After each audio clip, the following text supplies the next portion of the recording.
And now we continue our team coverage tonight on the nation's latest school shooting, which happened right here at home in Buffalo. 2 on Your Side's Liz Lewin spoke with some community leaders today. They say they've been trying to help prevent youth violence for decades, and it's time to work together. Yeah, Scott and Mary Alice, the community certainly has a lot to say right now as it relates to the violence we're seeing. In fact, what I'm learning now is more than ever, there's a greater need for collaboration. We're not looking for a bunch of stuff, but we want to do something that's comprehensive, and we want to do something that's going to be impactful. Community leaders and anti-violence organizations have a clear message for the Buffalo Board of Education following the shooting at McKinley High School this afternoon. Let us help. It's a message Pastor James Giles and Bishop Perry Davis say they have been preaching for decades. I really would like them to understand this at a very deep level, that public safety is just as much a part of the academic process as anything. Children that don't feel safe don't learn well. A few years back, I was allowed to go into certain schools and have a little seminar with the students about curbing, violence and, trying to stay out of harm's way. The Buffalo Peacemakers and the Stop the Violence Coalition are just two of several community organizations that have been working together to stop youth violence. But it's clear more preventative work needs to be done.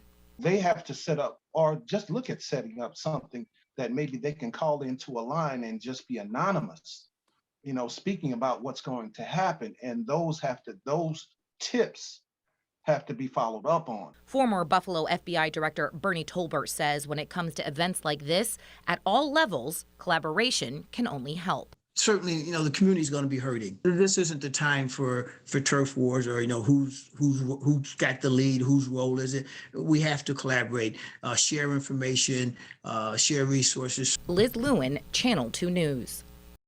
And reaction is pouring in tonight following the violence. Governor Kathy Hochul sending a series of tweets, including this one. The governor saying, "My heart is with my hometown of Buffalo tonight. I'm praying for the victims and their families, the members of the McKinley High School community, and our brave first responders who responded to this horrific event." And now there are questions about what happens as the investigation develops. Joining us now is attorney and former New York State Trooper John Elmore. Now, we know the shooting happened actually outside the building. So what happens next in terms of investigating and even reopening the school? Could they do that in a short amount of time? Well, the most important thing is the safety of the children in the school. Sometimes when there's a shooting, there's a retaliation.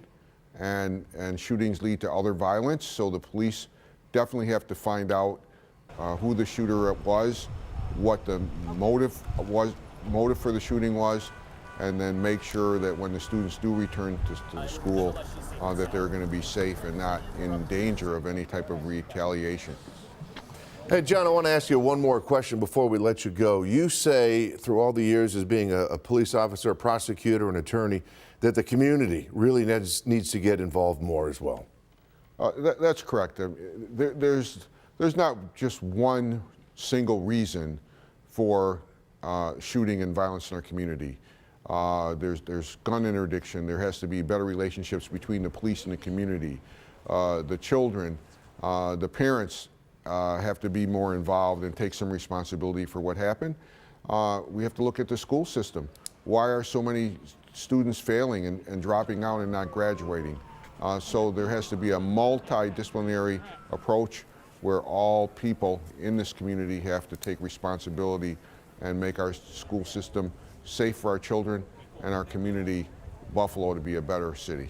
It is a complicated issue, and you've given us some really very valuable insight. John Elmore, attorney and former New York State Trooper, thank you for joining us.